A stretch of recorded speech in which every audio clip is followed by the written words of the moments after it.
हजरत हबीब आजमी रदी अल्लाह ताला अन्हु, तारीख उठाकर देखो, उनकी जिंदगी का जायजा लो। तौबा से पहले सूद का कारोबार करते थे, सूद के सिलसिले में बड़े मशहूर थे।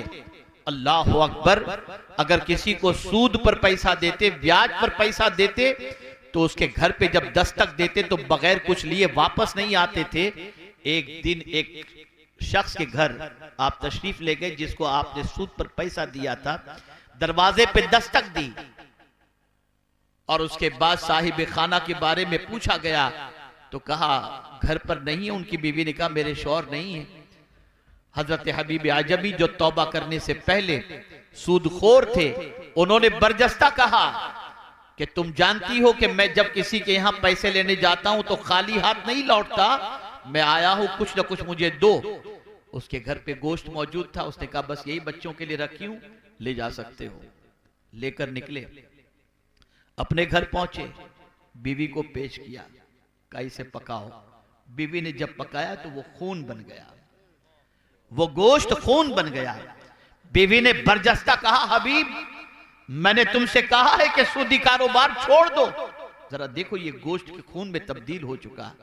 अल्लाह अकबर, बीवी के दिल से इस तरीके से दर्द के साथ ये बात निकली थी कि हबीब आजमी का दिल बदल गया और उसी वक्त उन्होंने नीयत की कि मैं आज से सूद के कारोबार से तौबा कर लूंगा। लेकिन आप जरा सोचो, नीयत कर ली, तौबा की नीयत कर ली, सूदी कारोबार छोड़ने की नीयत कर ली, लेकिन उस जमाने के अंदर हजरत हसन बसरी रदी अल्लाहुल मौला तबारक व तआला अन्हु खिताब फरमाते थे। उनकी महफिलों के अंदर जाने वालों का बड़ा हुजूम रहता था।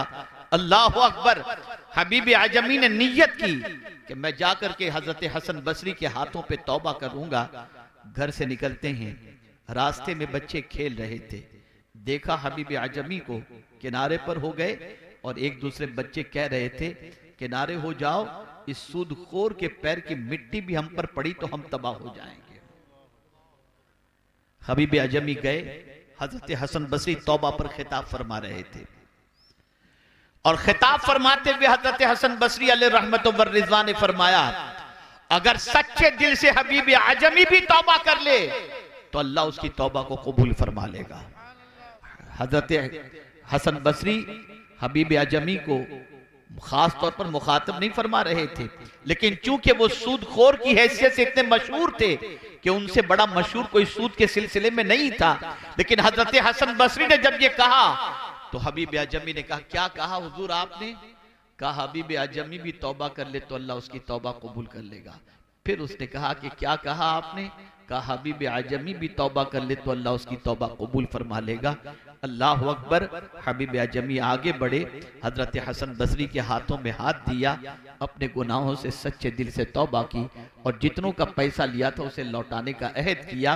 अब यही हसन बसरी रदी अल्लाहुल मौला तबारक व तआला अन्हु, जिनकी बारगाह से हबीब आजमी तौबा करके निकले हैं, आप जानते हैं जब पलट कर अपने घर की तरफ जा रहे थे तो सिचुएशन बिल्कुल बदल चुकी थी। जिस रास्ते से आ रहे थे वहां बच्चे वही खेलते हुए नजर आए, लेकिन अब बच्चों के जुमले पहले जैसे नहीं थे।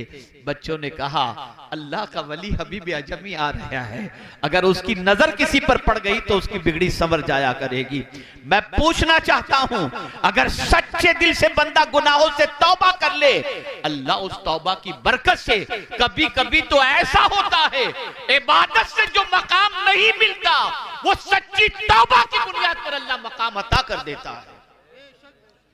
हजरत हबीब आजमी विलायत के महताब बनकर के चमके और बड़े ऊंचे मकाम पर फाइज हुए। दामन पर गुनाहों के धब्बे लग चुके हैं, साफ करो इसे। जिस तरह से गंदे बर्तन के अंदर बिरयानी नहीं खाई जाती, ऐसे गंदा दिल होना तो इबादतों का असर नहीं होता। बदलो, मांझो अपने दिल को, साफ करो अपने दिल को, तौबा करो अल्लाह की बारगाह में सच्चे दिल से। अगर सच्चे दिल से तौबा नहीं करोगे तो मुसीबतें दरवाजों पर दस्तक देंगी, और अगर सच्चे दिल से तौबा कर लोगे तो अल्लाह कादिर मुतलक है, रहमानो रहीम है, और उस करीम के करम पर कुर्बान जाइए कि जब कोई बंदा तौबा करता है तो मेरा मौला इरशाद फरमाता है इन्नल्लाह युहिब्बुत तव्वाबीन व युहिब्बुल मुतत्तहिरीन, कि बेशक अल्लाह तौबा करने वाले और पाक रहने वाले से मोहब्बत फरमाता है। आप जरा सोचो, बड़े बड़े जराइम एक जमाने में करने वाले लोगों को अल्लाह ने जब तौबा की तौफीक अता फरमाई तो फिर वो कितने ऊंचे मकाम पर पहुंचे। आइए हजरत फुज़ैल बिन अयाज़